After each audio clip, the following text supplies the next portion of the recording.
அஜித் வந்து ஒரு ஜெனியூனான கேரக்டரு, அவருடைய கொள்கையில் உறுதியாக இருக்கார் அப்படின்லாம் நான் நினச்சது உண்டு.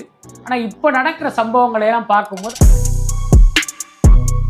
இவருக்கு கொடுக்குற சம்பளமும் கூட அவருடைய மார்க்கெட் வேல்யூவை விட 2 மடங்கு. உண்மையில் அவருடைய வேல்யூங்கிறது கிட்டத்தட்ட ஒரு 75 கோடி. ஆனால் அதை விட 100 கோடி அதிகம் வந்து உங்களுக்கு நீங்கள் கேட்குறீங்க. ரசிகர்களை வந்து என்னுடைய தனிப்பட்ட விருப்பத்துக்கு வந்து பலிகடை ஆக்க மாட்டேன்னா சொல்லியிருக்காரு. இன்னைக்கு என்ன பண்றாரு அப்படின்னா, அதே ரசிகர்களிடம் இருந்து அதே ரேஸுக்காக ஒரு பணத்தை வாங்குற ஒரு வேலையை பார்க்கிறார். அஜித்தை வைத்து படம் தயாரிப்பதற்கு இங்குள்ள தயாரிப்பாளர்கள் தயாராக இல்லை. அஜித்துடைய மேனேஜர் சுரேஷ் சந்திரா ஒவ்வொரு நிறுவனத்துக்காக போய் சாரை வச்சு படம் பண்ணுங்க அப்படின்னு இவர் போய் கேட்கிறார். ஷாலினியுடைய பிரதர் ரிஷி அவர் ஒரு பக்கம் தன்னுடைய மச்சானுக்காக இதே மாதிரி கம்பெனிகளை அப்ரோச் பண்ணிட்டு இருக்காரு. இப்போ நீங்கள் நயன்தாராவை பார்த்துட்டு வந்தீங்க, இடையில அவங்கள பற்றி நிறைய விமர்சனங்கள் வச்சுருக்கீங்க. ஸோ அது எப்படி சார் திடீர்னு ஒரு சந்திப்பு?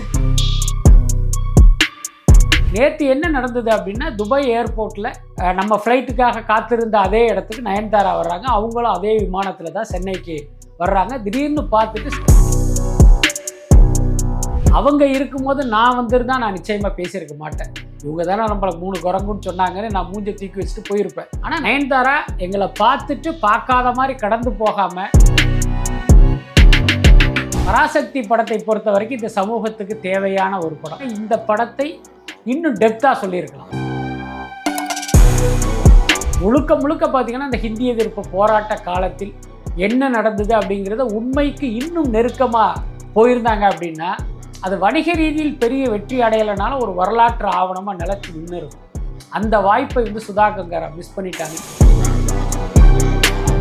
Cloud7 வாய்ஸ் நேயர்களுக்கு வணக்கம். இன்றைய நேர்காணலில் நம்மோடு இணைந்திருக்கிறார் ஜேர்னலிஸ்ட் பிஸ்மி.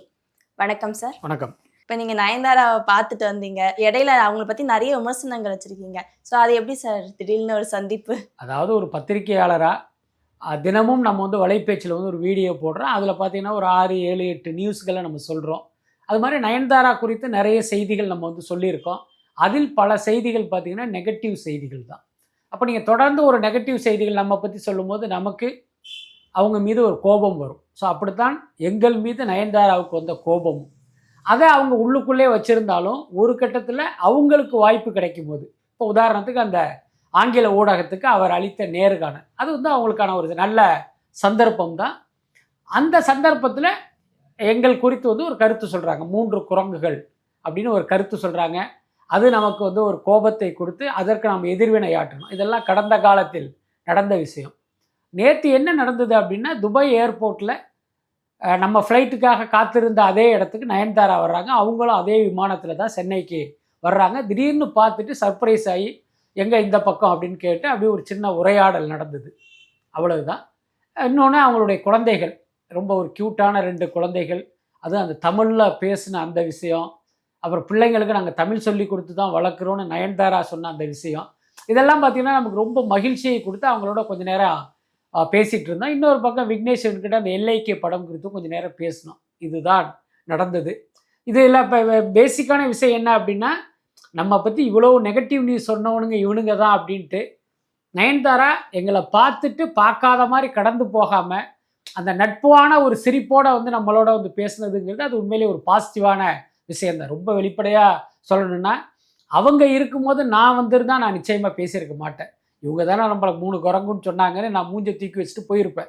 ஆனால் நயன்தாரா அப்படி நடந்துக்கலைங்கிறது அது ஒரு பாசிட்டிவான விஷயந்தான். எல்லாத்துக்கும் மேலே நாம் சொல்கிற செய்திகள் எதுவுமே தனிப்பட்ட கோபமோ தனிப்பட்ட வன்மமோ கிடையாது. ஒரு பத்திரிகையாளராக ஒருத்தருடைய நல்லதை சொல்கிற அதே நேரத்தில் அந்த நெகட்டிவ் செய்திகளையும் நம்ம மக்கள்கிட்ட எடுத்துகிட்டு போகிறோம், அவ்வளவுதான். மற்றபடி வேறு எந்த உள்நோக்கமும் நமக்கு கிடையாது. அநேகமாக அதை நயன்தாராவும் ரியலைஸ் பண்ணியிருப்பாங்கன்னு தான் நான் நினைக்கிறேன். ஓகேங்க சார். பராசக்தி திரைப்படம் பார்த்தீங்களா சார்? அதில் உங்களுடைய அந்த ரிவ்யூ என்னது சார்? பராசக்தி படத்தை பொறுத்த வரைக்கும் இந்த சமூகத்துக்கு தேவையான ஒரு படம். முக்கியமாக இன்றைய தலைமுறையினர் அவசியம் பார்க்க வேண்டிய ஒரு படம். என்ன காரணம் அப்படின்னா, இது 60களில் நடந்த இந்திய எதிர்ப்பு போராட்டத்தை மையப்படுத்திய ஒரு கதை. இன்றைய இளைஞர்களுக்கு, முக்கியமாக அந்த ஜென்சி கிட்கெல்லாம் அதெல்லாம் தெரியவே தெரியாது. அப்போ நீங்கள் புத்தகத்தை படித்து தெரிஞ்சுக்க மாட்டீங்க, அல்லது ஒரு வயசானவர் இதை சொல்லி நீங்கள் தெரிஞ்சுக்கிறதுக்கு வாய்ப்பு இல்லை. நீங்கள் என்ன ஒரே போர் அடிக்கிறீங்கன்னு கிளம்பி போயிடுவீங்க. அப்போ ஒரு திரைப்படம் மாதிரியான ஒரு வெகுமக்கள் ஊடகத்தில் இந்த விஷயம் வரும்போது அன்றைக்கு நடந்த அந்த நம் மொழிக்கான போராட்டத்தை இவர்கள் அறிந்து கொள்வதற்கான ஒரு அரிய வாய்ப்பு. அப்படி தான் பராசக்தி படத்தை நான் பார்க்குறேன். அந்த படம் வருவதற்கு முன்பு எனக்கு பராசக்தி படத்தை நான் எப்படி பார்த்தேன் அப்படின்னா, இது வந்து ஒரு வரலாற்று ஆவணம். அதான் என்னுடைய கணிப்பாக இருந்தது. பல்வேறு நேர்காணல்லையும் இந்த வார்த்தை கொண்டு தான் அந்த படத்தையே நான் வந்து குறிப்பிட்டேன். ஆனால் படமாக பார்க்கும்போது பார்த்தீங்கன்னா அது எல்லாமே கொஞ்சம் கம்மியாக இருந்தது. அந்த கதையாக ஓகே, ஆனால் திரைக்கதை வந்து ரொம்ப பலவீனமாக இருந்தது. பட் அதே நேரம் அந்த படம் வெளியான போது இந்த படத்தை நெகட்டிவாக விமர்சனம் பண்ணி மக்கள் இந்த படத்தை பார்க்காம போயிடக்கூடாது அப்படிங்கிற அந்த பொறுப்புணர்வு இருந்தது. அதனாலேயே படம் ரிலீஸ் ஆகி சில நாட்கள் இதனுடைய நெகட்டிவ் ஷேடு பற்றி நம்ம பேசவே இல்லை. இப்போ நம்ம சொல்கிறத கேட்டால் ஒருத்தருக்கு அந்த படத்தை பார்க்க தோணணும், தூண்டணும். அந்த அடிப்படையில் தான் நம்ம பேசிகிட்டு இருந்தோம். ஆனால் அதுக்கு பிறகு பார்த்திங்கன்னா மக்கள் அந்த படத்தை வந்து ஒரு பெரிய அளவில் ஏற்கலை. அவங்களுக்கு வந்து புரியலை, சிலருக்கு வந்து பிடிக்கலை. அதனால் அந்த படம் வணிக வரவேற்பை பெற தவறிடுச்சு. பட் என்னுடைய தனிப்பட்ட கருத்து என்னன்னா, இந்த படத்தை இன்னும் டெப்த்தாக சொல்லியிருக்கலாம். நீங்கள் கமர்ஷியல் ஆஸ்பெக்ட்லாம் தூக்கி போட்டுட்டு முழுக்க முழுக்க பார்த்தீங்கன்னா இந்த ஹிந்தி எதிர்ப்பு போராட்ட காலத்தில் என்ன நடந்தது அப்படிங்கிறத உண்மைக்கு இன்னும் நெருக்கமாக போயிருந்தாங்க அப்படின்னா அது வணிக ரீதியில் பெரிய வெற்றி அடையலைனாலும் ஒரு வரலாற்று ஆவணமாக நிலச்சி நின்று இருக்கும்.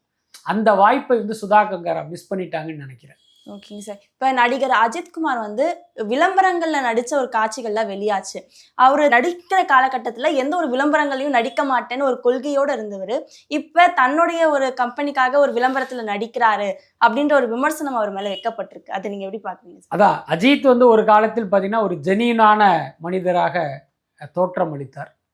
இன்னும் கூட நானும் கூட நம்பினேன். மற்ற நடிகர்களோடு ஒப்பிடும்போது அஜித் வந்து ஒரு ஜெனியூனான கேரக்டரு. அவருடைய கொள்கையில் உறுதியாக இருக்கார் அப்படின்லாம் நான் நினச்சது உண்டு.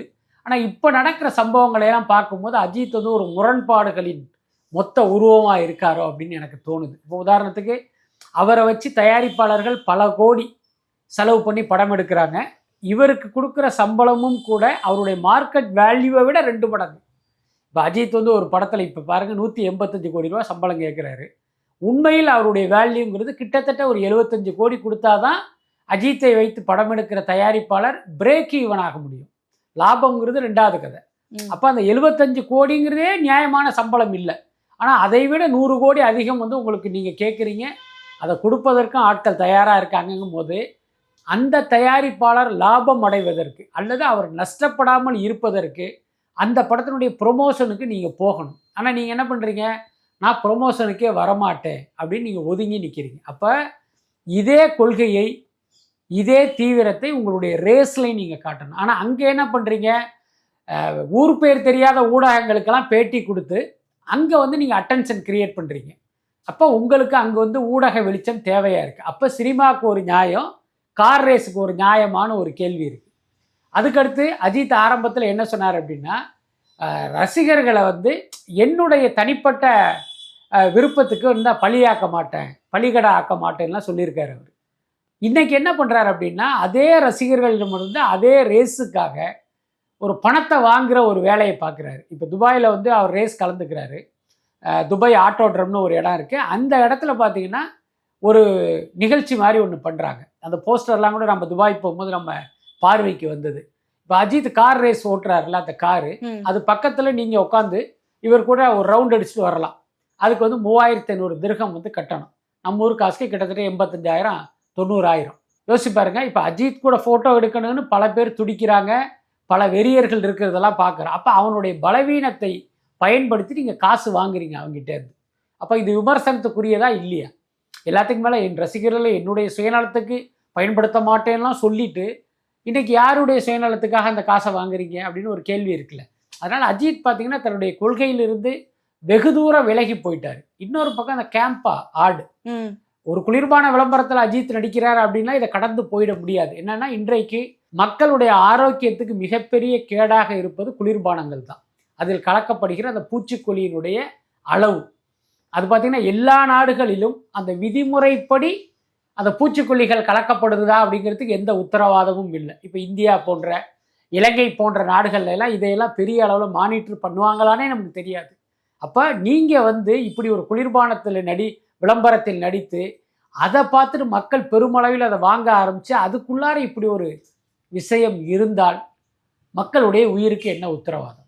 அப்போ உங்களை வாழ வைத்த மக்களுக்கு நீங்கள் நல்லது பண்ணலைன்னாலும் பரவாயில்ல, இப்படி ஒரு விஷயத்தை நீங்கள் பண்ணலாமாங்கிற ஒரு கேள்வி இருக்குல்ல.